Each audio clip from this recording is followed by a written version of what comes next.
Bonjour tout le monde.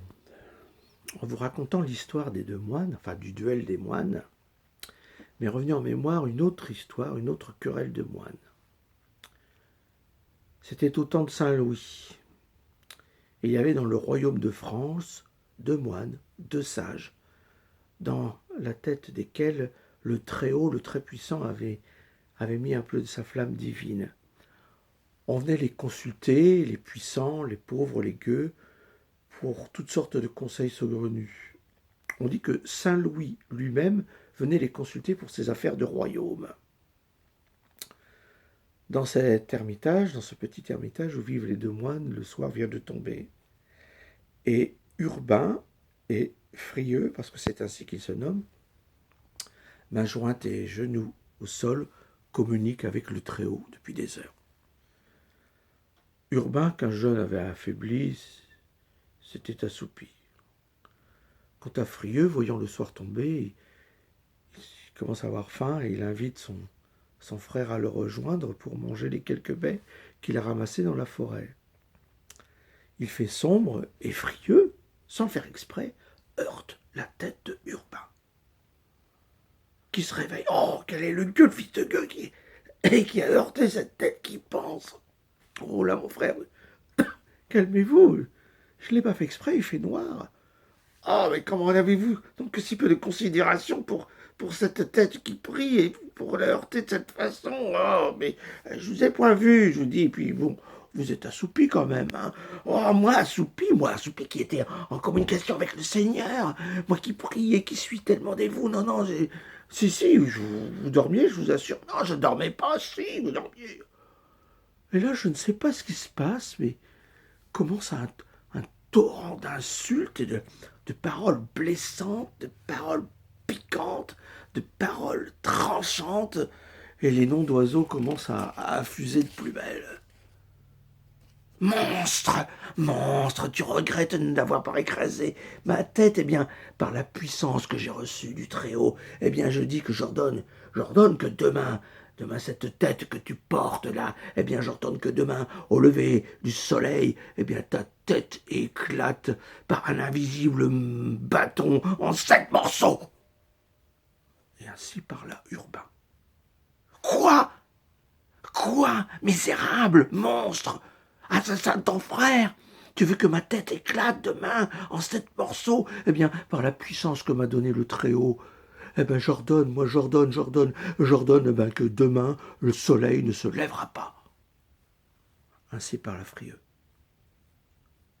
Et ils repartent chacun dans leur coin, maudissant l'autre par des prières viles, mauvaises. Et le lendemain, eh bien, le lendemain, le soleil ne se leva pas. Et c'était la panique.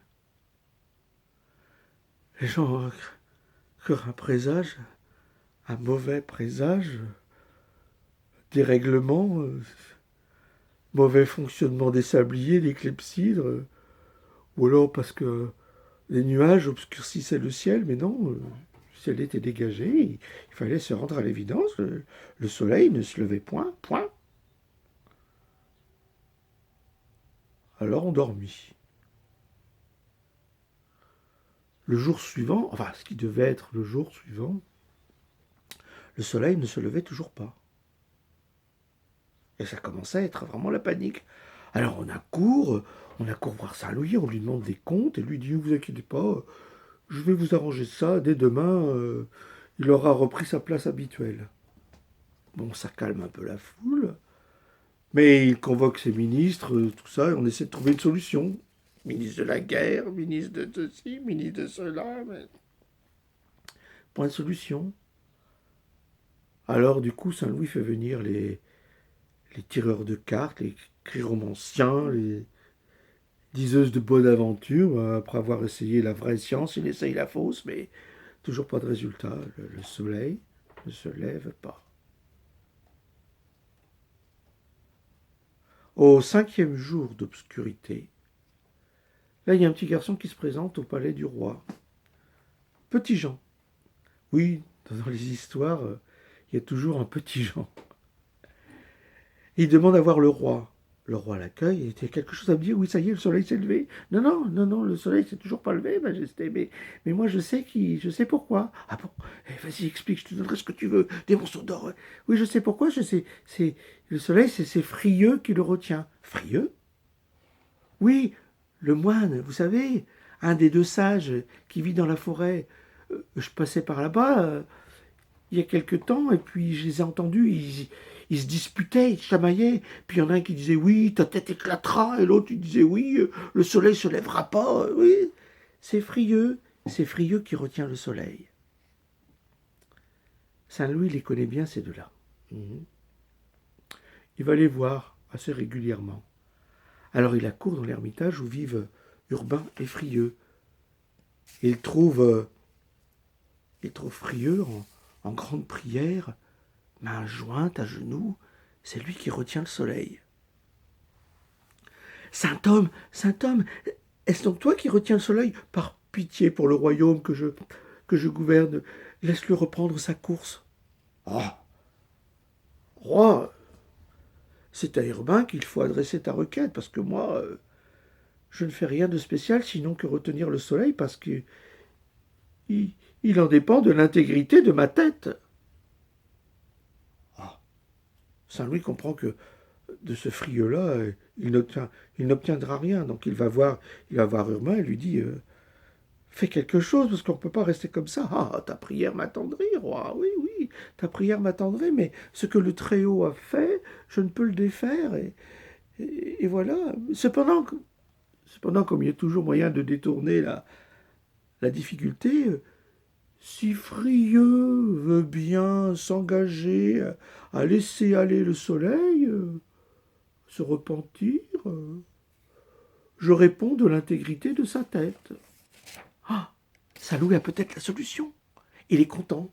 Alors il revient vers Frieux et lui explique la réponse d'Urbain et qui déclare tout prêt à permettre au soleil de recommander sa promenade dans le ciel.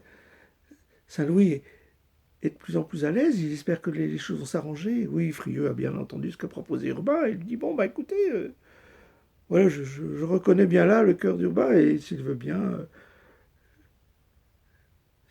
répondre à l'intégrité de ma tête, je veux bien laisser paraître le soleil. Alors Saint-Louis retourne voir Urbain et lui explique, voilà, il est d'accord, il veut bien, mais il faut, oui, qu'il plonge sa tête dans de l'argile pour en faire un masque, et, et c'est ce masque qui éclatera en 7 morceaux, car je n'ai pas dit que c'était une tête de chair et d'os qui devait éclater. Oh, Frieux entend ça, il est tout content, il reconnaît bien là la bonté et la piété de son frère, et il remercie, et voilà, tout s'arrange. Enfin bon, il faut quand même qu'il plonge sa tête dans la boue de la rivière pour s'en faire un masque, et tout le monde attend le temps que le masque prenne. Et le lendemain matin, le lendemain matin, le soleil se lève. Ah, le soleil se lève. Et là, dans la plaine monte la clameur des hommes qui revoient le soleil. Au pied de, au pied de Frieux, il y a un masque d'argile éclaté en 7 morceaux.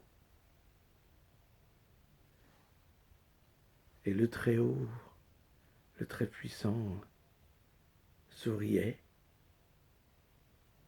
Tout est redevenu comme avant. Bon, il y a des fois où on se dit que ce serait bien quand même que tout ne redevienne pas comme avant. Si vous voyez ce que je veux dire. À bientôt.